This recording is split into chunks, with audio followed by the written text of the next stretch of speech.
Ce jour-là, alors que mon père et moi revenions de la visite de la tombe de ma mère, on nous a demandé de nous arrêter sur le bord de la route pour un contrôle de routine.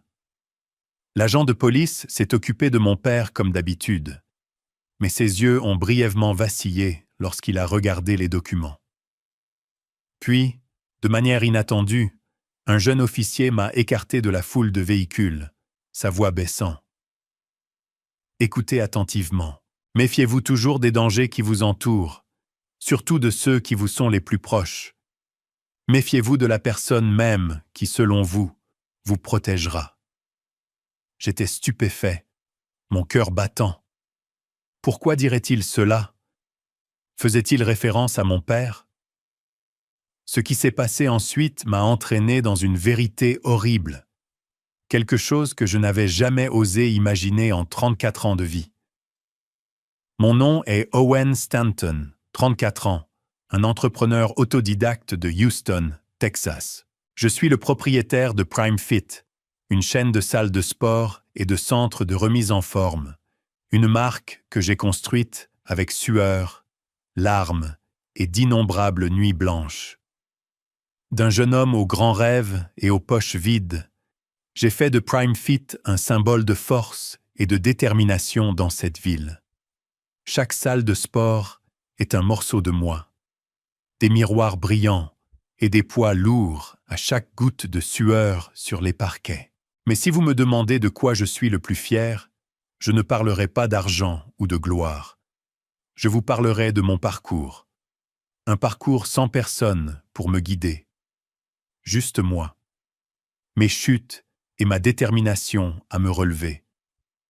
Mais aujourd'hui, assis dans le SUV avec mon père, je ne me sentais plus comme l'homme invincible que je suis habituellement. Les paroles de l'officier de police, Seth Meyer, d'après le nom sur sa poitrine, continuaient de tourbillonner dans mon esprit comme un avertissement sinistre. J'ai jeté un coup d'œil à mon père, Douglas Stanton, qui conduisait calmement, fredonnant une vieille chanson. À 60 ans, avec des cheveux poivre et sel et une silhouette grande et imposante, il portait toujours l'air digne d'un homme aguerri. Mon père est employé au tribunal des successions, respecté par la communauté. Il apparaissait toujours en costumes impeccables, avec un sourire calme et une voix chaleureuse et posée qui mettait facilement les gens en confiance.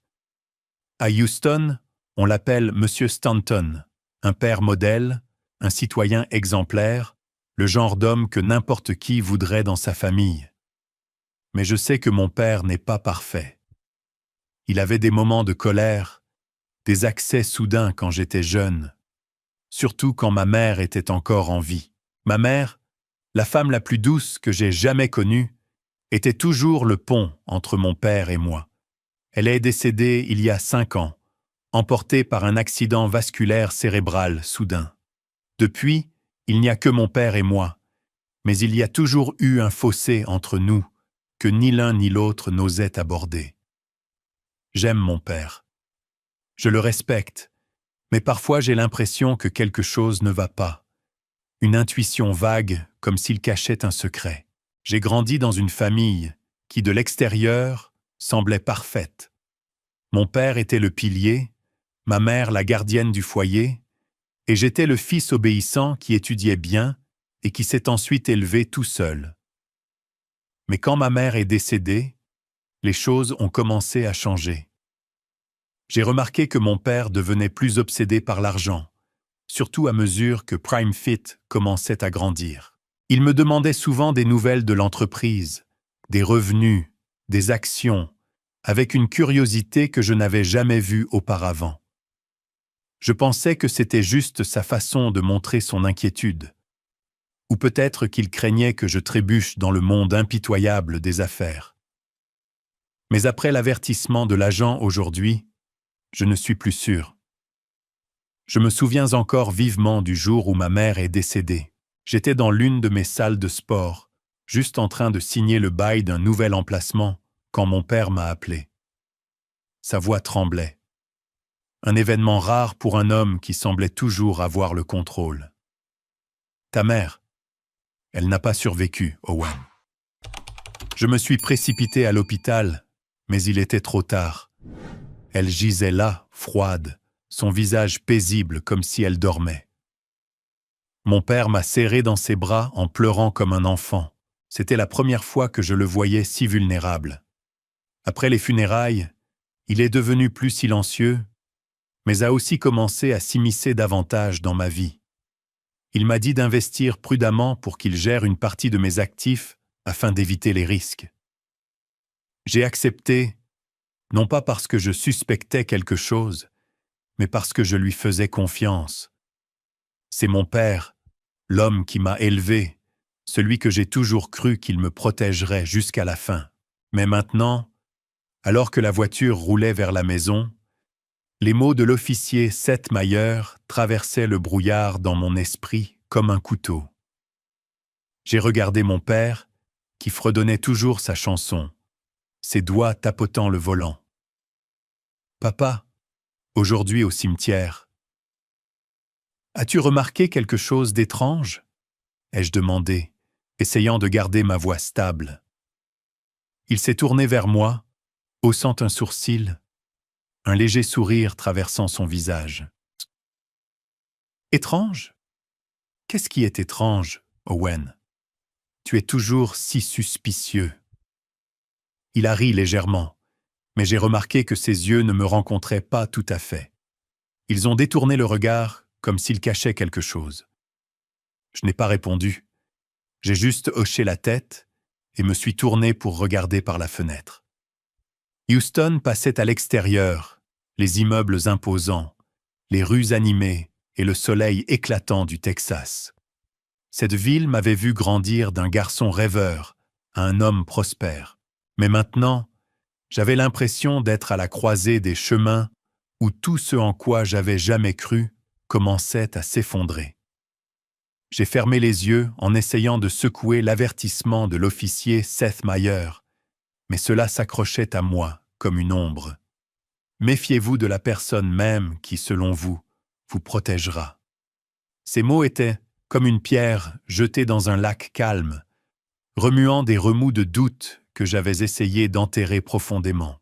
Au cours des derniers mois, des choses étranges s'étaient produites.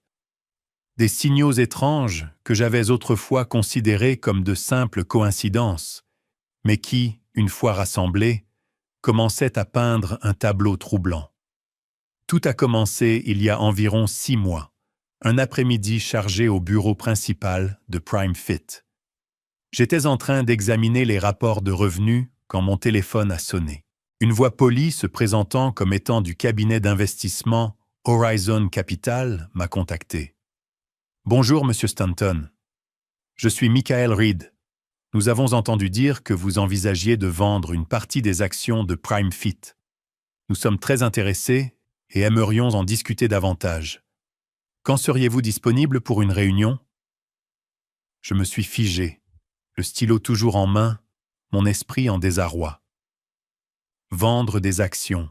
PrimeFit était l'œuvre de ma vie, le rêve que j'avais construit depuis les jours où j'avais une poignée de clients dans une salle de sport délabrée à la périphérie de la ville. Je n'avais jamais envisagé de vendre, pas même une petite fraction. Monsieur Reed, je crains qu'il y ait eu une erreur, ai-je répondu, essayant de garder ma voix stable. Je n'ai aucune intention de vendre des actions. Qui vous a dit cela? Il y a eu une pause à l'autre bout. Puis la voix de l'homme est devenue gênée. Oh, nous avons reçu des informations d'une source fiable. Peut-être que je me suis mal compris. Désolé pour le dérangement. Il a raccroché, mais l'appel m'a laissé un sentiment d'inquiétude inébranlable. Qui était cette source fiable? Et pourquoi quelqu'un répandrait-il des rumeurs selon lesquelles je voulais vendre mon entreprise? Ce n'était pas le seul incident. Quelques semaines plus tard, un homme d'âge moyen en costume gris s'est présenté à ma salle de sport principale au centre-ville de Houston. Il s'est présenté comme représentant d'un fonds d'investissement privé et est allé droit au but. J'ai entendu dire que vous cherchiez à vendre des actions de Prime Fit. Quand pouvons-nous signer le contrat? Sa question m'a stupéfié. J'ai regardé l'homme, cherchant dans ses yeux tout signe de confusion. Mais il avait l'air mort de sérieux, comme s'il avait été minutieusement informé. « Je ne vends pas l'entreprise, » ai-je dit, ma voix se durcissant. « Qui vous a dit que je voulais vendre ?» Il a haussé les épaules, affichant un sourire maladroit. « Juste des rumeurs dans l'industrie. Vous savez à quel point le marché de l'investissement est dynamique à Houston. » Il est parti, me laissant là, l'esprit en désarroi. Qui répandait ces rumeurs? Et pourquoi me ciblait-elle? Ses appels et ses visites ont continué, pas fréquemment, mais assez pour me rendre inquiet. J'ai commencé à me demander si quelqu'un répandait délibérément de fausses informations pour me faire pression. Mais pour quelle raison? Prime Fit prospérait avec une croissance constante des revenus et je n'avais pas d'ennemis évidents dans l'industrie. Ou du moins, c'est ce que je pensais. Puis il y a eu l'incident bancaire qui a rendu les choses encore plus alarmantes. Un matin, alors que j'étais assis à mon bureau, j'ai ouvert mon application bancaire pour vérifier mon compte. Je ne le faisais pas souvent. Mon travail me tenait suffisamment occupé. Mais quand j'ai regardé, quelque chose n'allait pas. Dans le relevé, il y avait plusieurs virements étranges. 5 000 $, 7 500 $, puis 1 000 $, retirés régulièrement chaque mois pendant les 3 derniers mois. Les montants n'étaient pas énormes par rapport à mes actifs, mais ce qui m'a glacé le sang, c'est que je n'avais pas effectué ces transactions. J'ai appelé la banque immédiatement, mon cœur battant. L'employé à l'autre bout du fil, d'une voix monotone, m'a expliqué « Monsieur Stanton, ces virements ont été effectués sous une procuration que nous avons reçue. Nous avons une copie numérisée de votre signature. Tout est légal. » J'ai exigé de voir le scan, et quand l'email est arrivé, je pouvais à peine croire mes yeux. La signature sur la procuration était identique à la mienne. Chaque trait, chaque courbe, comme si je m'étais assis et que je l'avais signé moi-même. Mais je savais avec certitude que je ne l'avais pas fait. Quelqu'un avait falsifié ma signature avec une précision terrifiante. Y a-t-il quelqu'un d'autre qui a accès à mon compte? Ai-je demandé, la voix tremblante. L'employé de la banque a répondu « Non, monsieur. Seulement vous et ceux qui sont légalement autorisés. » J'ai raccroché, me sentant comme si une main invisible me serrait la poitrine. Quelqu'un manipulait mon compte et il était assez intelligent pour contourner le système bancaire. Mais qui et pourquoi? J'ai cherché des indices dans mon cerveau. Puis j'ai pensé à mon père. Non pas parce que je le soupçonnais immédiatement, mais parce que son comportement récent m'avait fait m'arrêter. Au cours des derniers mois, il avait souvent apporté des piles de documents juridiques à la table de la salle à manger lors de mes visites. Ce ne sont que des formalités mineures pour légitimer vos actifs, disait-il, sa voix calme mais persuasive. Signez-les, Owen. Je m'occuperai de tout. Les piles étaient épaisses de textes, remplies de jargon juridique complexe que je n'avais pas le temps de lire attentivement. À première vue, cela ressemblait à des contrats de procuration, mais je n'y avais jamais prêté beaucoup d'attention. Mon père avait toujours insisté « Tu es débordé par le travail. Laisse-moi gérer ça pour alléger ton fardeau. » Je hochais la tête, signais et pensais que c'était juste sa façon de m'aider. Mon père, l'homme respectable admiré par tout Houston, ne pourrait jamais rien faire de mal. Surtout pas à son propre fils, n'est-ce pas? Mais en y repensant maintenant, j'ai réalisé que quelque chose n'allait pas dans sa façon de parler de ces documents. Il évitait toujours de me regarder dans les yeux en me tendant les papiers, et sa voix, bien que chaleureuse, avait une légère urgence, comme s'il craignait que je pose plus de questions. Je me suis dit que c'était probablement juste de la cupidité, un désir de contrôler une partie de ma richesse, de se sentir à nouveau comme le patriarche de la famille. Après tout, il vieillissait et je savais qu'il était fier de mon succès. Bien que parfois cette fierté semblait teintée d'envie. Je n'ai jamais vu ça comme dangereux. Pas de mon père. L'homme qui m'a appris à lasser mes chaussures, qui m'a soutenu pendant mes jours les plus difficiles. Mais l'avertissement de l'officier Seth Meyer aujourd'hui a tout changé.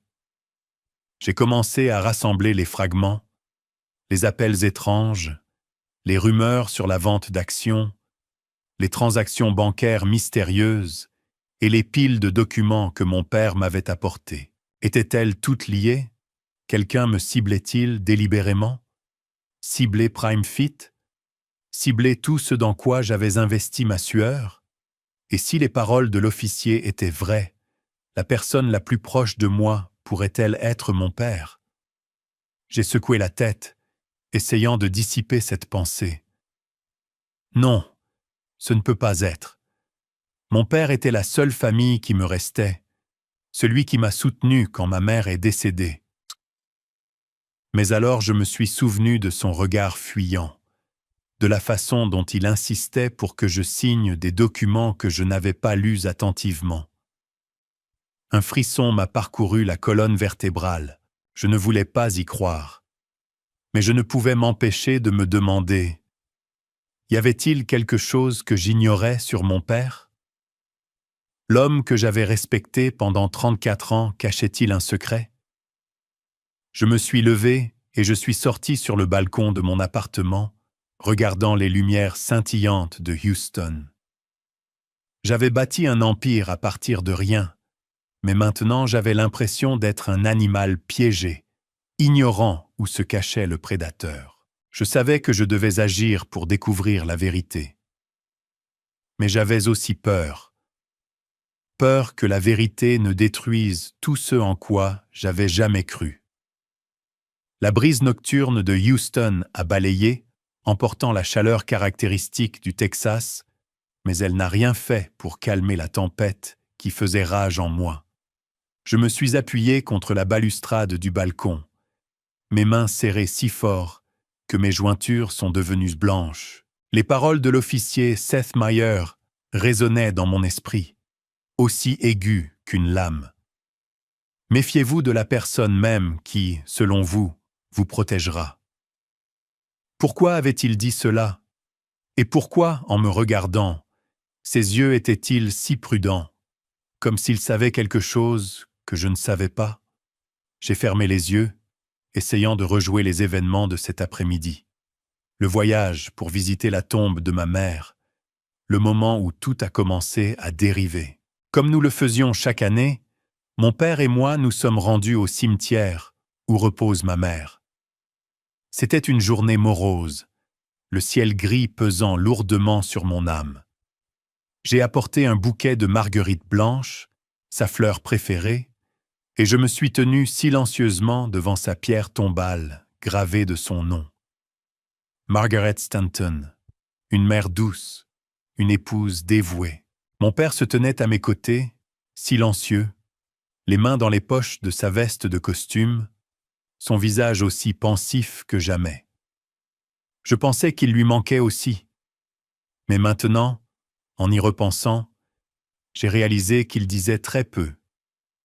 Il se contentait de rester là, à regarder la tombe, son regard distant, comme si son esprit était ailleurs. Sur le chemin du retour, mon père était au volant, et j'étais assis sur le siège passager, perdu dans mes pensées. Ma mère me manquait, son sourire, la façon dont elle me serrait fort chaque fois que j'échouais. Mais alors, une sirène de police perçante a coupé ma rêverie. Mon père a tressailli. Ses mains ont légèrement secoué le volant, faisant dévier le SUV avant de s'arrêter sur le bord de la route. Je l'ai regardé, remarquant un bref moment de panique sur son visage. Quelque chose de rare pour un homme aussi composé qu'il l'était toujours. Qu'est-ce qui se passe, papa? Ai-je demandé, mais il m'a fait signe de taire ma voix. Kurt, probablement juste un contrôle aléatoire. Ne t'inquiète pas. Un officier de police s'est approché, demandant à mon père de présenter ses documents. Je suis resté assis tranquillement en regardant par la fenêtre. L'agent a examiné le permis de conduire de mon père, son ton égal, mais ses yeux ont brièvement jeté un coup d'œil vers moi, comme pour me jauger. Puis il a demandé à mon père de sortir du véhicule pour une inspection plus approfondie. Et un autre officier, dont le nom était Seth Meyer, s'est approché de moi. Il était jeune, peut-être quelques années plus âgé que moi, avec des yeux perçants et une démarche déterminée. Il a légèrement tapoté la fenêtre, me faisant signe de sortir. Je me suis conformé, n'y prêtant pas trop d'attention, pensant que c'était juste de routine. Mais lorsque je me suis retrouvé face à lui, au milieu du bourdonnement bruyant de l'autoroute, Seth Meyer a baissé la voix, murmurant presque « Écoute attentivement. Méfiez-vous toujours des dangers qui vous entourent, surtout de ceux qui vous sont les plus proches. Méfiez-vous de la personne même qui, selon vous, vous protégera. » Je me suis figé, mon cœur battant dans ma poitrine. « Qu'est-ce que tu veux dire ?» ai-je demandé, ma voix chancelante. Mais il n'a pas répondu. Il m'a juste regardé une fois de plus, son regard lourd de sens inexprimé, puis s'est détourné, me laissant là, l'esprit en ébullition. J'ai jeté un coup d'œil à mon père, qui parlait à l'autre officier, son calme habituel retrouvé. Il a souri, a tapoté l'épaule de l'officier comme s'ils étaient de vieux amis. Mais je ne pouvais pas me débarrasser de mon malaise. Que savait Seth Meyer de moi? De mon père? Pourquoi avait-il choisi ce moment précis pour m'avertir? Alors que nous remontions dans la voiture et poursuivions notre route, je n'arrivais pas à parler. Mon père fredonnait une vieille chanson, agissant comme si de rien n'était. Mais je sentais une distance invisible grandir entre nous. Je voulais lui demander de crier que j'avais besoin de réponses. Mais je ne pouvais pas. Comment pouvais-je confronter le père qui m'avait élevé, l'homme que j'avais toujours respecté? Pourtant, les paroles de Seth Meyer avaient planté une graine de doute dans mon cœur, et elle grandissait de minute en minute. Maintenant, debout sur le balcon, j'avais l'impression d'être au bord de la vérité et de la tromperie. Les signaux étranges des derniers mois, les appels des banques, les rumeurs sur mon désir de vendre des actions, les transactions mystérieuses sur mon compte et les piles de documents que mon père m'avait apportés, tout semblait être des pièces d'un puzzle que je n'étais pas prêt à affronter. Mais l'avertissement de Seth Meyer a été la goutte d'eau qui a fait déborder le vase. Je ne pouvais plus faire semblant que tout allait bien. Je devais connaître la vérité, aussi douloureuse soit-elle. Je suis retourné à l'intérieur, j'ai pris mon téléphone et j'ai ouvert mes contacts. J'ai fait défiler jusqu'à Connor Caldwell, un vieil ami de collège qui était maintenant avocat dans un petit cabinet réputé de Houston. Connor n'était pas seulement vif, il était honnête, une qualité rare dans un monde plein de calculs. J'ai envoyé un bref message. « Connor, j'ai besoin de te rencontrer. C'est sérieux. Demain matin au travail. » Le message envoyé, je me suis affalé sur le canapé, sentant le poids du monde sur mes épaules. Je ne savais pas ce que j'allais découvrir en commençant à enquêter sur ces soupçons. Peut-être que Seth Meyer s'était trompé. Peut-être que ce n'était qu'une série de coïncidences. Mais au fond, je savais que je ne pouvais pas l'ignorer. Si quelqu'un essayait de me manipuler, essayait de me prendre ce que j'avais construit de mes propres mains, je devais le trouver. Et si, juste si, cette personne était mon père, je n'osais pas terminer la pensée. Mais je savais que je n'avais pas d'autre choix. J'ai regardé par la fenêtre, les lumières de Houston scintillant toujours comme pour me mettre au défi d'agir. J'ai pris une profonde inspiration, essayant de me calmer. Demain, je commencerai. Je découvrirai la vérité, peu importe où elle mènera. Mais à ce moment-là, je ne ressentais qu'une profonde solitude, comme si j'étais debout seul au milieu d'une tempête, incertain si j'avais la force de la traverser. Le soleil du matin filtrait à travers les fenêtres en verre de l'appartement. Mais cela n'a rien fait pour apaiser la lourdeur dans ma poitrine. Je me suis assis à la table de la salle à manger, une tasse de café froid devant moi, et j'ai renvoyé un message à Connor Caldwell. Rendez-vous ce matin, 9h01, au café de Main Street. Connor a répondu instantanément. J'y serai. Je savais que je pouvais lui faire confiance. Nous nous connaissions depuis l'université quand j'étais un jeune homme avec de grands rêves et des poches vides. Et Connor était un étudiant en droit ambitieux, toujours prêt à débattre de tout. Maintenant, il était avocat indépendant, ne travaillant pas pour de grandes entreprises, mais sa réputation était bâtie sur l'honnêteté et le dévouement, exactement ce dont j'avais besoin en ce moment. Quand je suis arrivé au café, Connor était déjà là, une tasse d'espresso devant lui, ses lunettes à monture en fil de fer légèrement de travers. Il a levé les yeux, affichant un sourire familier, mais son expression s'est rapidement transformée en inquiétude quand il a vu mon visage. « Tu as l'air d'avoir couru un marathon à travers l'enfer, Owen », a-t-il dit, à moitié en plaisantant, à moitié au sérieux. Je me suis assis et je suis allé droit au but. J'ai besoin de ton aide. Quelque chose d'étrange se passe. Je pense que quelqu'un essaie de manipuler mes actifs. Et j'ai hésité, ma voix chancelante. Je ne suis pas sûr, mais mon père pourrait être impliqué. Connor a haussé un sourcil, mais n'a pas interrompu. Je lui ai tout raconté. Les appels des banques, les rumeurs sur la vente d'actions de PrimeFit, les transactions étranges sur mon compte, et l'avertissement de l'officier Seth Meyer. Quand j'ai mentionné les piles de documents que mon père m'avait fait signer, Connor a froncé les sourcils, tapotant légèrement ses doigts sur la table. « Tu as besoin de quelqu'un pour creuser ça, Owen. Pas juste un avocat. Tu as besoin d'un détective privé. Quelqu'un de bon, discret, et qui n'a pas peur de se salir les mains. » Il a sorti son téléphone, a tapé rapidement et m'a tendu une carte de visite. C'est Jack Ramsey, ancien du FBI, maintenant détective privé. Si quelqu'un peut découvrir la vérité, c'est Jack. J'ai appelé Jack cet après-midi-là. Lui, un homme dans la quarantaine, avec une voix rauque, une silhouette élancée et des yeux aussi vifs que des couteaux, a accepté de me rencontrer dans un petit bar à la périphérie de Houston.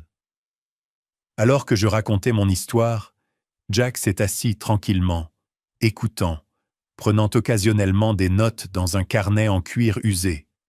« J'aurais besoin d'accéder à vos comptes bancaires et à ces documents que votre père vous a fait signer, » a-t-il dit, sa voix stable mais autoritaire. « Si quelqu'un joue sale, je le trouverai. Mais vous devez vous préparer. La vérité n'est pas toujours agréable. » Pendant les 2 semaines suivantes, j'ai vécu dans un brouillard, à moitié éveillé, à moitié endormi. Chaque jour, j'attendais des nouvelles de Jack, tout en essayant de maintenir les activités de PrimeFit. Mais chaque fois que mon téléphone sonnait, mon cœur battait, incertain si c'était l'appel qui changerait tout. Puis un soir, Jack m'a convoqué à son bureau, une petite pièce encombrée qui sentait la fumée de cigarettes et le café rassis.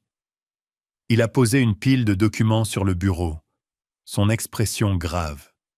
« Asseyez-vous, Owen. Il y a des choses que vous devez savoir. » Les premières conclusions de Jack m'ont glacé le sang. Il a découvert qu'une partie de mes actifs avait été transféré discrètement par le biais de transactions complexes déguisées en investissements dans des sociétés obscures. L'argent de mon compte personnel, ces retraits de 5 000 $ à 1 000 $ que j'avais remarqués, n'avaient pas simplement disparu au hasard. Ils étaient systématiquement acheminés vers un compte appartenant à une société appelée Silver Oak Holdings. Le front de Jack se plissa alors qu'il pointait le nom de l'entreprise. « Ah, j'ai creusé plus profondément. Silver Oak est une société écran créée pour dissimuler les flux d'argent. Et devinez qui y est lié. » J'ai secoué la tête, bien qu'un sentiment de déclin commençait déjà à se former dans mon estomac. Jack a continué, sa voix basse. « Le nom de votre père, Douglas Stanton, apparaît dans les documents d'enregistrement de l'entreprise. » J'ai senti le sang dans mes veines se transformer en glace. « Mon père ?» ai-je murmuré, ma voix à peine audible. Jack a hoché la tête, me glissant une pile de papier.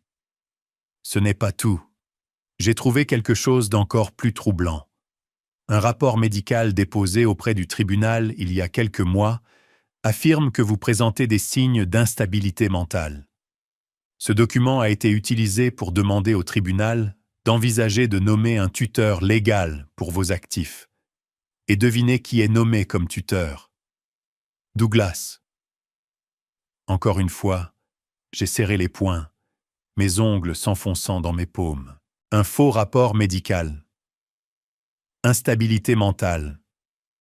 J'étais un entrepreneur de 34 ans dirigeant une chaîne de salles de sport d'une valeur de plusieurs dizaines de millions, sans antécédent de problèmes mentaux.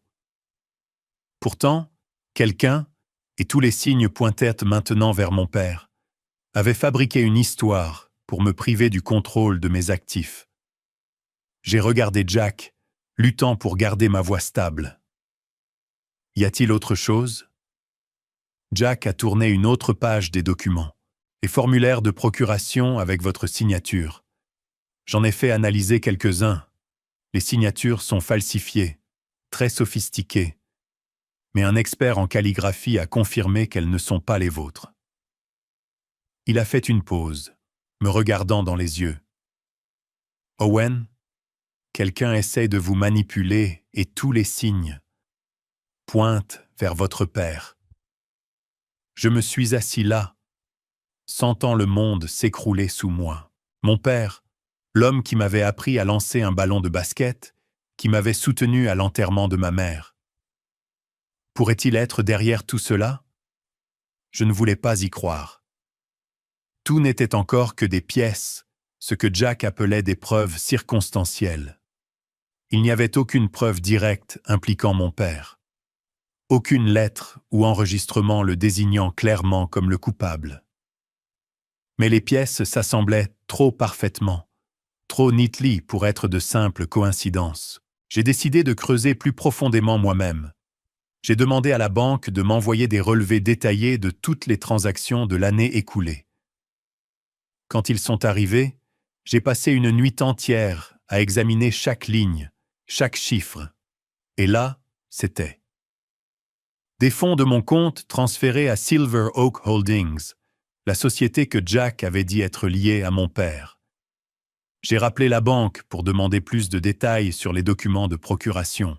Ils m'ont envoyé des scans, et cette fois, je les ai examinés de près. La signature était étrangement identique à la mienne, mais en y regardant de plus près, j'ai remarqué un petit détail. Un léger tremblement dans le trait final, quelque chose que ma vraie signature n'avait jamais.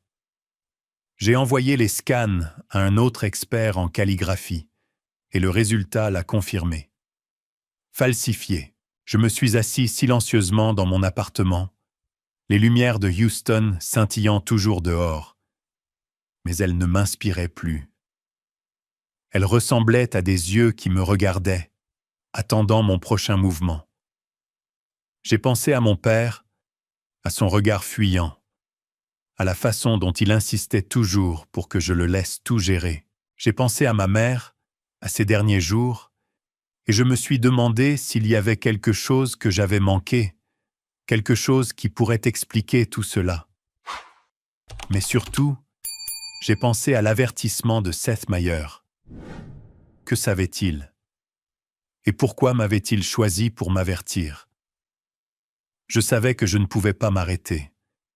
Peu importe la douleur de la vérité, je devais aller jusqu'au bout. J'ai rappelé Jack. Creusez plus profondément, Jack, ai-je dit, ma voix plus ferme que jamais. J'ai besoin de preuves solides. Si mon père est vraiment derrière tout ça, je veux tout savoir. Jack a hoché la tête au téléphone, son ton calme. Je le trouverai, Owen. Mais sois prêt. Ce que nous allons découvrir ensuite n'est peut-être pas seulement une question d'argent. J'ai raccroché, sentant que j'avais franchi une ligne dont il n'y avait pas de retour possible. Je ne savais pas ce qui m'attendait, mais une chose était sûre, je ne laisserais personne, pas même mon père, me prendre ce que j'avais construit. Et s'il était vraiment derrière tout ça, je le confronterais, même si cela me brisait le cœur. Dans les jours qui ont suivi mon appel à Jack, j'ai vécu comme si j'étais prise entre deux mondes. L'un où j'étais Owen Stanton, l'entrepreneur confiant derrière l'empire Prime Fit, et l'autre où j'étais un fils doutant du père que j'avais vénéré pendant 34 ans. Chaque matin, je me réveillais en espérant que ce n'était qu'un cauchemar. Mais chaque nuit, quand Jack Ramsay appelait, les pièces de la vérité devenaient plus nettes, plus claires et plus douloureuses. Jack a arrangé de me rencontrer à son bureau un soir tard, alors que le ciel de Houston brûlait d'orange. La pièce était aussi encombrée qu'avant, empilée de dossiers et lourde de l'odeur de café rassis. Mais cette fois, Jack ne s'est pas assis. Il s'est tenu debout, les mains appuyées sur le bureau, son expression lourde de ce qui semblait être un terrible secret. « Owen !» a-t-il dit, sa voix si basse qu'elle m'a donné un frisson dans le dos. J'ai fouillé dans les dossiers de votre père au tribunal des successions. Et ce que j'ai trouvé, ce n'est pas facile à dire. Il m'a fait glisser une épaisse pile de documents, des pages remplies de textes et de sceaux juridiques. Douglas Stanton n'est pas seulement l'employé modèle du tribunal des successions, a commencé Jack, sa voix stable mais glaciale. C'est un fraudeur systématique. Depuis plus de 2 décennies, il a exploité sa position au tribunal des successions pour falsifier des testaments et détourner des actifs des défunts. Des personnes sans personne pour les protéger, sans famille pour poser des questions. Il y a au moins 3 cas documentés, mais je parierais qu'il y en a plus. Mes mains tremblaient alors que je feuilletais les pages. Testaments falsifiés, signatures parfaitement imitées, des dizaines de milliers de dollars d'actifs acheminés vers des sociétés écrans inexistantes. Un nom continuait d'apparaître dans les registres. Douglas Stanton, le tuteur légal, l'exécuteur testamentaire. Mais ce qui a arrêté mon cœur net, c'est un cas spécifique, a souligné Jack. Cette femme, Helen Carter, a-t-il dit, pointant une page. Elle est décédée en 2008, laissant une succession d'une valeur de 2000 $. Le testament a été modifié et la totalité de la somme a été transférée à une société écran au nom de Douglas. Sa famille n'en savait rien. Et quand ils l'ont découvert, il était trop tard. Son fils s'est suicidé après avoir tout perdu. J'ai levé les yeux, ma gorge serrée. S'est suicidé, ai-je murmuré, sentant comme si quelqu'un m'avait frappé à la poitrine. Jack a hoché la tête, son regard inébranlable. Oui, et ce n'est pas le seul cas. Douglas ciblait les personnes vulnérables, les personnes âgées, sans famille, ceux à qui personne ne faisait attention. Il couvrait ses traces habilement, exploitait les failles juridiques et ces documents semblaient toujours légitimes en surface. C'est pourquoi il n'a jamais été attrapé. Je me suis affalé sur la chaise, mon esprit en désarroi. Le père que j'avais admiré, l'homme que tout Houston appelait Monsieur Stanton, était un escroc impitoyable. Je me souvenais de lui se tenant devant le miroir, ajustant sa cravate, affichant son sourire calme avant de se rendre au travail. Je me souvenais de la façon dont il me tapotait l'épaule, disant que j'étais sa fierté et sa joie. Était-ce tout un acte? Un masque parfait cachant sa vraie nature? Jack n'avait pas fini. Il a sorti un autre document. Cette fois, un rapport interne d'une agence d'enquête financière. Douglas est dans le viseur du FBI depuis des années. Il dit qu'ils enquêtent discrètement. Mais il est trop prudent, ne laissant aucune preuve directe. Cependant, Owen, il a fait une pause, me regardant dans les yeux. Ce qui vous arrive, les transactions étranges, la procuration falsifiée, le faux rapport médical, tout cela correspond à son schéma. Vous pourriez être sa prochaine cible. Les paroles de Jack ont été le coup de grâce, coupant le dernier fil de confiance auquel je m'accrochais. J'ai pensé à l'argent qui disparaissait de mon compte, à la société écran, Silver Oak Holdings, au faux rapport médical affirmant que j'étais mentalement instable. Tout cela faisait partie d'un complot plus vaste. Et l'homme derrière tout ça était mon père. Je me sentais suffoqué, comme si l'air du bureau exigu de Jack était aspiré. « Pourquoi ?» ai-je demandé, ma voix enrouée. « Pourquoi me ferait-il ça?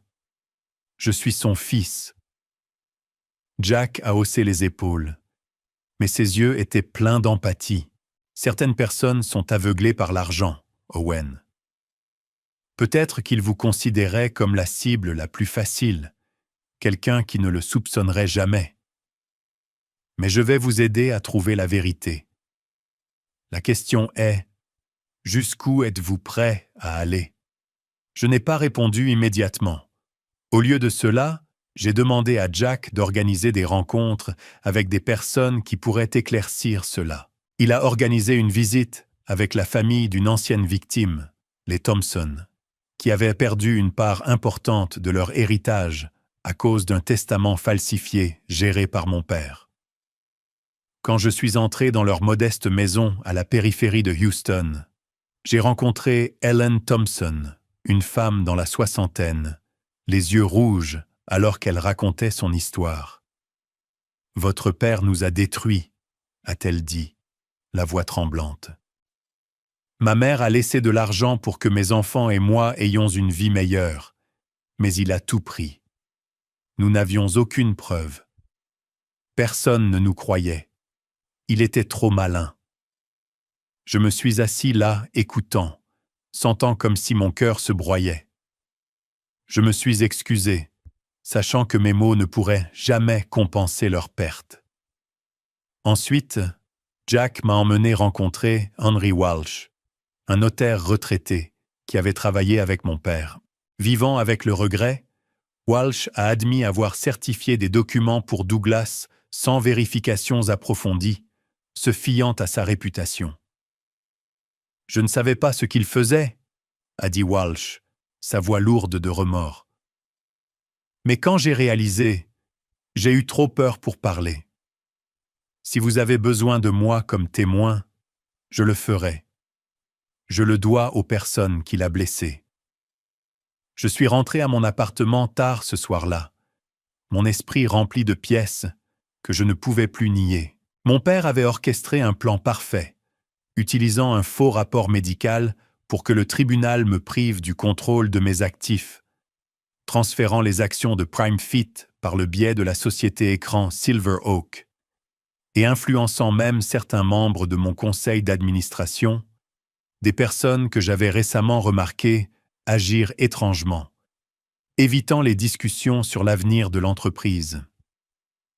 Tout cela faisait partie d'un jeu qu'il avait joué de nombreuses fois auparavant. Mais cette fois, la cible était son propre fils. Je me suis tenu devant le miroir de la salle de bain, regardant mon reflet. J'ai vu les yeux de ma mère, doux et pleins d'amour, mais aussi une trace de mon père, sa détermination, sa résolution. Mais je n'étais pas lui. Je ne le laisserais pas prendre ce qui était à moi. Je ne le laisserai pas me transformer en une autre victime sur sa longue liste. Ce n'était plus juste une suspicion. C'était une menace réelle, juste devant moi. Je ne pouvais pas attendre que les autorités agissent. Elles surveillaient mon père depuis des années sans l'attraper. Si je voulais protéger Prime Fit, l'héritage de ma mère et moi-même, je devais le confronter moi-même. J'ai pris le téléphone et j'ai appelé Jack. « Prépare tout », ai-je dit, ma voix dure comme l'acier. « Je veux en finir et je le ferai à ma façon. » Je savais qu'une bataille se préparait, pas seulement avec mon père, mais avec mon propre cœur. Mais j'étais prêt. Peu importe la douleur de la vérité, je l'affronterai, et je ne laisserai personne, pas même mon père, détruire ce que j'avais construit. Dans les jours qui ont suivi mon appel à Jack, j'ai vécu dans un état étrange, à moitié résolu, à moitié brisé. Chaque nuit, je m'asseyais dans mon appartement, les lumières scintillantes de Houston dehors, comme des yeux observant chacun de mes mouvements. Je planifiais méticuleusement, étape par étape, tout comme j'avais construit Prime Fit à partir de rien. Mais cette fois, il ne s'agissait pas de créer. Il s'agissait de démanteler le masque parfait que mon père avait porté pendant des années.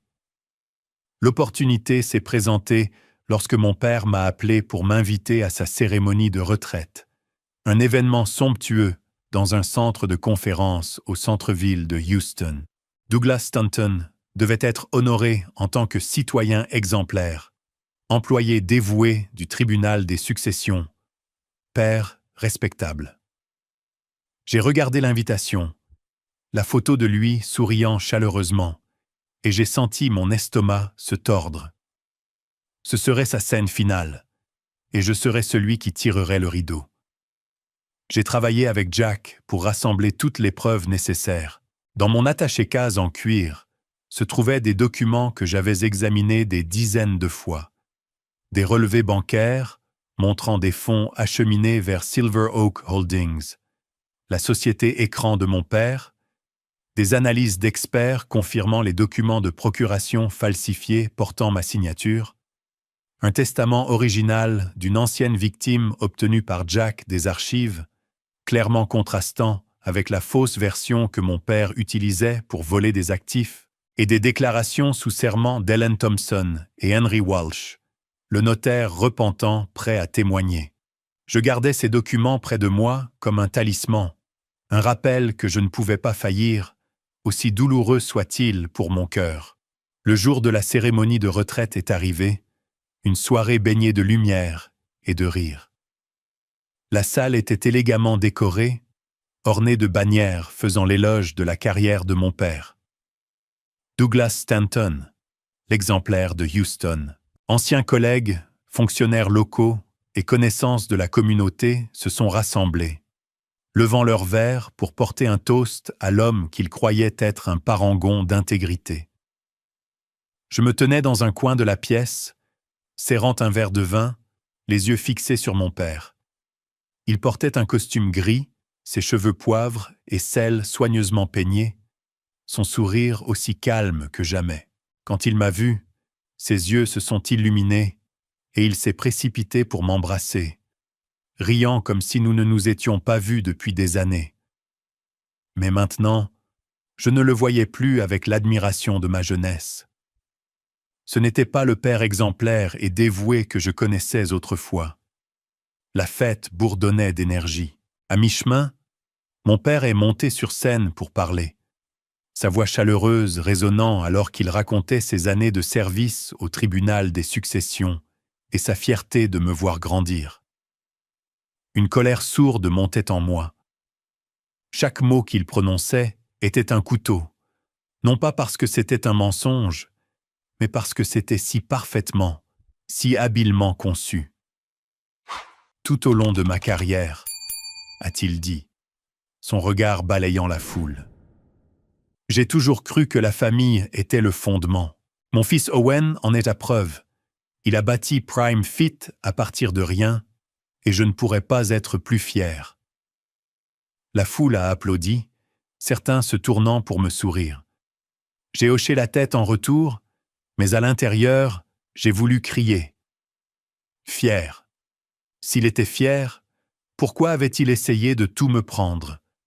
J'ai attendu la fin de son discours, alors que les applaudissements résonnaient encore.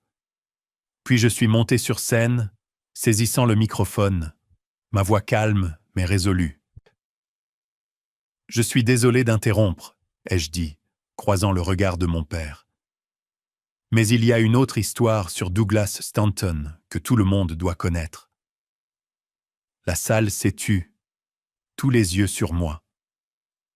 Mon père a froncé les sourcils, son sourire vacillant, bien qu'il ait maintenu son comportement posé.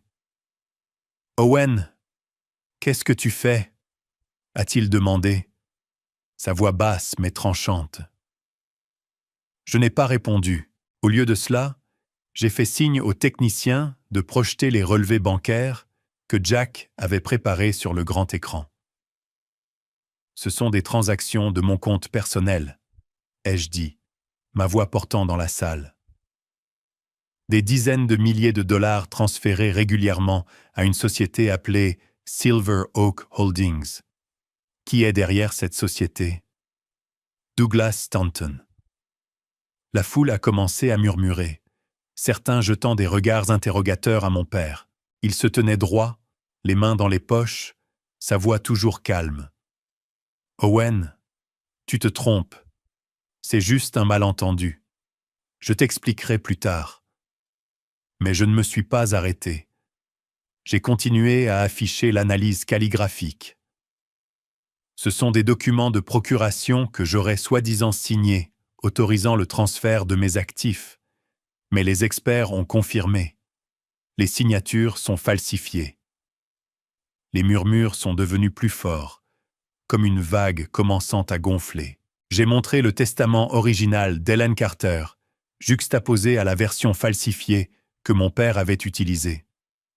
C'est la preuve qu'il a falsifié des testaments, volant des actifs à ceux qui ne pouvaient plus se défendre. La salle a éclaté de murmures et de regards choqués. Pour la première fois, le calme de mon père s'est fissuré. Il s'est approché de moi, sa voix basse mais menaçante. « Owen, arrête ça maintenant. Tu détruis la réputation de notre famille. Qu'est-ce que tu crois faire ?» J'ai regardé dans ses yeux, cherchant une trace de remords, un soupçon de l'homme que j'avais autrefois aimé. Mais tout ce que j'ai vu, c'était de la colère et de la panique. « Je fais ce que tu n'as jamais fait, papa, » ai-je répondu, ma voix froide.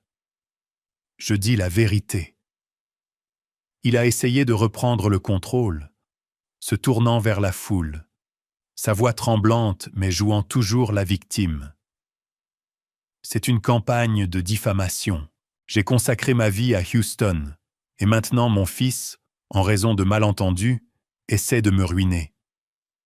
Quelques personnes ont hoché la tête comme si elles étaient prêtes à le croire. À ce moment-là, les portes de la salle se sont ouvertes en grand, les gonds grinçant comme pour déchirer l'atmosphère tendue. Un groupe d'hommes en costume noir portant des badges du FBI est entré. À leur tête se trouvait Seth Meyer, l'officier qui m'avait averti sur l'autoroute. Il s'est avancé sur scène, sa voix glaciale. « Douglas Stanton, nous avons un mandat d'arrêt contre vous pour falsification, fraude financière et détournement d'actifs. Vous avez le droit de garder le silence. Tout ce que vous direz pourra et sera utilisé contre vous devant un tribunal. » J'ai regardé mon père, mon cœur battant, son visage déjà tordu de colère, est devenu pâle alors que l'équipe du FBI approchait. Il a reculé, les yeux écarquillés comme s'il n'arrivait pas à croire ce qui se passait. « Vous faites une erreur !» a-t-il crié, sa voix brisée, ne maintenant plus son calme habituel. « Je suis Douglas Stanton. Je n'ai rien fait de mal. » Mais alors que deux agents lui prenaient dans les bras, le clic aigu des menottes a coupé l'air comme une lame. Il s'est débattu, se tournant vers moi, ses yeux flamboyants d'un mélange de désespoir et de haine. « Owen, tu as fait ça à ton propre père. Tu vas le regretter, traître. » Ces mots m'ont transpercé la poitrine comme un couteau, mais je suis resté là, immobile, regardant alors qu'il était escorté hors de la salle. La foule était stupéfaite, certains se couvrant la bouche, d'autres détournant le regard, incapables d'assister à la chute en disgrâce de M. Stanton, le symbole de l'intégrité. Seth Meyer s'est arrêté à côté de moi, posant une main sur mon épaule, sa voix basse mais ferme. « Vous avez fait ce qu'il fallait, Owen. Nous le suivions depuis des années, mais vous nous avez donné les preuves dont nous avions besoin. » J'ai hoché la tête, ma gorge trop serrée pour parler. À l'intérieur, j'ai ressenti un étrange mélange d'émotions. Le soulagement que la vérité ait été exposée, mais aussi une douleur lancinante, comme si mon cœur avait été déchiré, regardant le père que j'avais autrefois aimé être emmené. Son vrai visage révélé à tous. Le tintement des menottes de mon père résonnait dans mon esprit, alors que je quittais le centre des congrès. Les flashs des appareils photo des reporters me brûlaient. La nouvelle de l'arrestation de Douglas Stanton s'est répandue comme une traînée de poudre. Dès le lendemain matin, les principaux journaux de Houston étaient placardés de titres. Employé du tribunal des successions arrêté pour fraude financière, hurlait le titre principal du Houston Chronicle. Les chaînes de télévision locales ont rediffusé la scène de mon père escorté. Son visage tordu, ses yeux fous de panique. Plus aucune trace du vénéré M. Stanton. Je me suis assis dans mon appartement, fixant l'écran de télévision, me sentant comme si je regardais un film sur la vie de quelqu'un d'autre, pas la mienne. Pendant ce temps, le FBI a agi rapidement. Mon père a été emmené au centre de détention fédéral de Houston, où il a été soumis à des interrogations incessantes pour découvrir l'étendue complète de ses stratagèmes frauduleux. Ses comptes bancaires ont été gelés, des comptes personnels aux comptes liés à des sociétés écrans comme Silver Oak Holdings. Son bureau au tribunal des successions a été fouillé, des documents et des ordinateurs saisis. J'imaginais des agents du FBI feuilletant des piles de dossiers, chaque cachet dont mon père était autrefois fier servant maintenant de preuve contre lui. Les propriétés en son nom, une maison de vacances à Galveston, un appartement à Dallas ont également été gelés dans l'attente de l'enquête. Chaque détail rapporté dans la presse semblait être un autre couteau qui se retournait dans mon cœur. Le FBI a commencé à convoquer les anciennes victimes de mon père. Ellen Thompson, qui avait partagé la douleur de sa famille avec moi, a été parmi les premières à accepter de témoigner. Mais il y en avait d'autres, des visages que je n'avais jamais connus. Des gens trop effrayés ou impuissants pour parler auparavant. Un homme âgé qui a perdu sa seule maison, une mère célibataire, privée d'un héritage destiné à soutenir ses enfants. Ils ont émergé, portant des histoires déchirantes sur la dévastation que mon père avait causée. Chaque témoignage était une autre pièce du sombre caractère de son vrai moi. Entre-temps, j'ai travaillé avec Connor Caldwell pour reprendre le contrôle de Prime Fit et de mes actifs. Les documents de procuration falsifiés ont été annulés et les transactions illicites inversées. Assis dans le bureau de l'avocat, signant des papiers pour rétablir la propriété des actions de mon entreprise, j'ai eu l'impression de récupérer des morceaux de mon âme. Mais même si PrimeFit était de retour entre mes mains, il n'y avait aucune joie dans la victoire. Au lieu de cela, il y avait un vide froid là où les liens familiaux existaient autrefois. Puis un après-midi, alors que j'étais dans le bureau de Jack Ramsay, Seth Meyer est apparu avec une nouvelle pile de documents. Il s'est assis, son expression lourde, et m'a fait glisser les papiers. « Owen, tu dois lire ça, mais prépare-toi. » J'ai pris les documents, mes mains tremblant, ne sachant pas ce qui pouvait être pire que ce que je savais déjà. Mais en tournant la première page, le monde a semblé s'effondrer à nouveau. Parmi la liste des victimes de mon père se trouvait un nom que je ne m'attendais jamais à voir. Margaret Stanton, ma mère. J'ai levé les yeux vers Seth, ma voix brisée. Non, ce n'est pas possible. Ma mère? Seth a hoché la tête, ses yeux pleins d'empathie. Avant que ta mère ne décède, elle a rédigé un testament, te laissant un fonds fiduciaire et quelques actions. Douglas a falsifié des documents et a tout détourné à son profit. Tu ne le savais pas parce qu'il avait si parfaitement dissimulé cela. Je me suis senti suffoqué, comme si l'air dans la pièce avait été aspiré. Pendant les 5 dernières années, je pensais que ma mère ne m'avait laissé que des souvenirs, des lettres manuscrites et son doux sourire. Je n'avais aucune idée qu'elle avait essayé de sécuriser mon avenir, seulement pour que mon père, l'homme qu'elle aimait et en qui elle avait confiance, le lui vole. La douleur était comme une lame de rasoir. Pas seulement à cause de la trahison de mon père, mais parce que ma mère, la femme que j'aimais le plus, était aussi sa victime.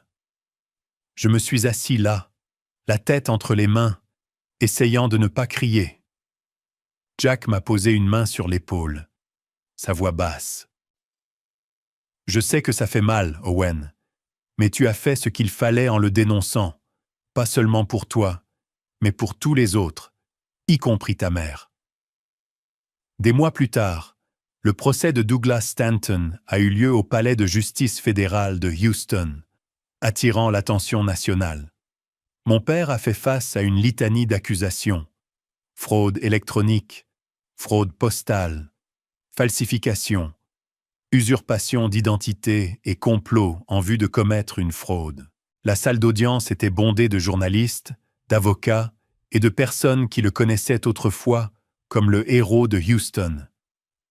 Je me suis assise au premier rang, le cœur lourd, le regardant se tenir au pupitre de la défense. Il portait toujours un costume, ses cheveux soigneusement peignés, mais ses yeux ne portaient plus leur confiance habituelle. Au lieu de cela, il y avait de la lassitude et une pointe de quelque chose comme du regret, ou peut-être juste du désespoir d'être acculé. L'accusation a présenté son dossier sans relâche. Ils ont projeté des relevés bancaires, des documents de procuration falsifiés, des testaments modifiés et des témoignages de victimes à l'écran. Ellen Thompson s'est levée, sa voix tremblante mais résolue, racontant comment mon père avait volé l'avenir de sa famille. Henry Walsh, le notaire, a admis son rôle et a désigné mon père comme le cerveau. Puis ce fut mon tour. J'ai prêté serment, les yeux de mon père sur moi, un mélange de supplication et de haine.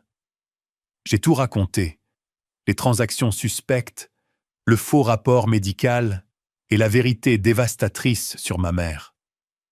Chaque mot semblait un couteau, poignardant non seulement lui, mais aussi moi-même. Par l'intermédiaire de son avocat, mon père a tenté de négocier un accord de plaidé coupable, admettant des accusations moindres pour une peine plus légère. L'accusation a refusé, soulignant que l'ampleur de ses crimes ne justifiait aucune clémence. Il s'est levé, sa voix faible mais calculée. « Je voulais seulement protéger ma famille. Mon fils Owen a mal compris mes intentions. Je l'ai regardé et pour la première fois, je n'ai ressenti aucune douleur. Je n'ai vu qu'un homme qui avait tout perdu à cause de la cupidité, s'accrochant maintenant à la dernière parcelle de sa dignité. Le procès s'est étalé sur plusieurs semaines, chaque jour creusant une nouvelle blessure dans mon cœur. Mais lorsque le jury l'a déclaré coupable de tous les chefs d'accusation, j'ai ressenti un étrange soulagement. Pas de la joie, mais un sentiment de liberté. Liberté du masque avec lequel j'avais vécu pendant 34 ans. Alors que mon père était emmené, il ne m'a plus regardé. Peut-être savait-il qu'il n'y avait plus rien à sauver entre nous. La salle d'audience s'est lentement vidée, les murmures de la foule s'estompant. Je suis resté seul, tenant toujours les documents que le FBI m'avait rendus. Ils étaient la preuve de ce que j'avais perdu. Pas seulement des actifs, mais ma foi en la famille. Pourtant, je savais aussi que je devais aller de l'avant, portant cette douleur pour construire un nouvel avenir. Un avenir où ma mère, quelque part, souriait peut-être. Dans les semaines qui ont suivi le procès, j'ai travaillé sans relâche avec Connor Caldwell pour rétablir pleinement le contrôle de PrimeFit. Les documents de procuration falsifiés ont été annulés. Les actions de l'entreprise m'ont été transférées et l'héritage que ma mère m'avait laissé, un fonds fiduciaire et des actions volées par mon père, a finalement été restitué à sa place légitime. Chaque signature que je plaçais sur ces documents était un pas vers la récupération de ce qui m'appartenait, mais aussi une nouvelle coupure à mon cœur. Je me suis assis dans mon bureau, regardant l'horizon de Houston, où des bâtiments imposants scintillaient sous le soleil du Texas. PrimeFit est resté mon empire, plus fort que jamais. Mais cette victoire n'a apporté aucune joie. Au lieu de cela, il y avait un vide froid, là où les ombres de mon père et de ma mère, de ma famille, se dressaient autrefois. Chaque nuit, je me couchais, fixant le plafond, essayant d'évoquer l'image de ma mère, son doux sourire, sa voix chaleureuse me racontant des histoires du soir. Mais maintenant, je ne pouvais la voir que par fragments douloureux de mémoire. Elle avait essayé de me protéger, me laissant une partie de son avenir, seulement pour que mon père, l'homme qu'elle aimait et en qui elle avait confiance, nous trahisse tous les deux. Je me demandais ce qu'elle dirait si elle était encore là. Le pardonnerait-elle comme elle le faisait toujours lors de ses crises de colère? Ou se tiendrait-elle à mes côtés, me tiendrait la main et me dirait que j'avais fait ce qu'il fallait? Cette douleur m'a poussé à agir. Je ne pouvais pas effacer ce que mon père avait fait, mais je pouvais faire quelque chose pour faire amende honorable, même si ce n'était que partiellement. J'ai créé un fonds, au nom de ma mère, le Margaret Stanton Fund, pour soutenir les victimes de fraude financière. Des personnes comme Ellen Thompson, comme la famille d'Ellen Carter qui avait tout perdu à cause de la cupidité d'autrui.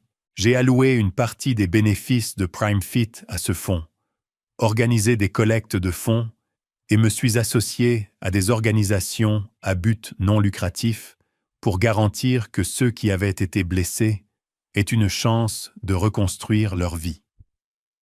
Chaque fois que je rencontrais une victime et entendais son histoire, j'avais l'impression de faire amende honorable indirectement pour les crimes de mon père. Mais au fond, je savais que rien ne pourrait effacer la tache qu'il avait laissée. Un après-midi, alors que je travaillais dans mon bureau, Connor est entré, une tasse de café à la main et un sourire fatigué. « Ça va, Owen ?» a-t-il demandé, s'asseyant en face de moi. J'ai haussé les épaules, ne voulant pas répondre. Comment pourrais-je aller bien quand le père que je vénérais autrefois est en prison et que la mère que j'aime s'est avérée être l'une de ses victimes? Connor m'a posé une main sur l'épaule. Sa voix basse. « Tu as fait ce que la plupart des gens n'oseraient pas faire. Tu as affronté la vérité, aussi douloureuse soit-elle. C'est de la force, Owen. Force? J'ai répété le mot dans ma tête, mais il semblait creux. Je ne me sentais pas fort. Je me sentais épuisé, comme un soldat survivant d'une bataille, portant des cicatrices qui ne guériraient jamais. Mais Connor avait raison sur une chose. J'avais affronté la vérité. Et cette vérité m'avait appris une leçon sévère. Le sang ne garantit pas la loyauté. La vraie famille n'est pas une question de sang partagé. Ce sont ceux qui ne vous trahissent pas. Des gens comme Connor, comme Jack, comme les employés de Prime Fit qui m'ont soutenu quand tout s'est effondré. C'était ma nouvelle famille, et je les protégerais comme j'aurais aimé que ma mère soit protégée. J'ai entendu des mises à jour sur mon père de la part de Seth Mayor. Il était toujours au centre de détention fédérale en attente de sa sentence finale. Seth a dit qu'il essayait toujours de négocier, contactant des avocats pour négocier un accord de plaider coupable, dans l'espoir d'une peine plus légère. Une partie de moi n'était pas surprise. Mon père était toujours rusé, savait toujours comment se faufiler à travers les mailles. Je ne savais pas s'il réussirait, mais je savais une chose. Je n'avais plus peur de lui. Qu'il parvienne à réduire sa peine ou qu'il trouve un moyen de revenir, j'étais assez fort pour lui faire face. Je n'étais plus le garçon qui le considérait comme un héros. J'étais Owen Stanton, l'homme qui avait construit Prime Fit à partir de rien, qui avait survécu à la plus grande trahison de sa vie. Je me suis levé et je suis allé au balcon, regardant Houston, s'enfoncer dans le coucher du soleil. Les lumières de la ville vacillaient, n'étant plus des yeux qui me défiaient, mais maintenant de petites flammes me rappelant que j'avais encore un avenir à construire. J'ai pensé à ma mère, à ce qu'elle voulait que je devienne. Un homme fort, mais qui savait aussi aimer et pardonner. Je n'étais pas prêt à pardonner à mon père, et peut-être que je ne le serai jamais, mais je pouvais me pardonner de lui avoir fait confiance trop longtemps, de ne pas avoir vu la vérité plus tôt. J'ai pris une profonde inspiration, sentant l'air frais du soir du Texas. La route devant moi ne serait pas facile. Les blessures dans mon cœur saignaient encore, et l'ombre de mon père ferait toujours partie de moi.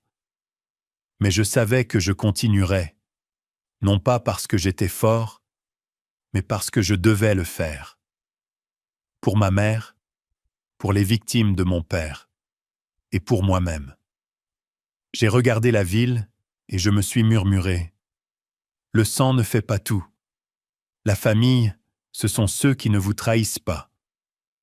Avec cette pensée, je me suis retourné, prêt à affronter tout ce qui allait arriver.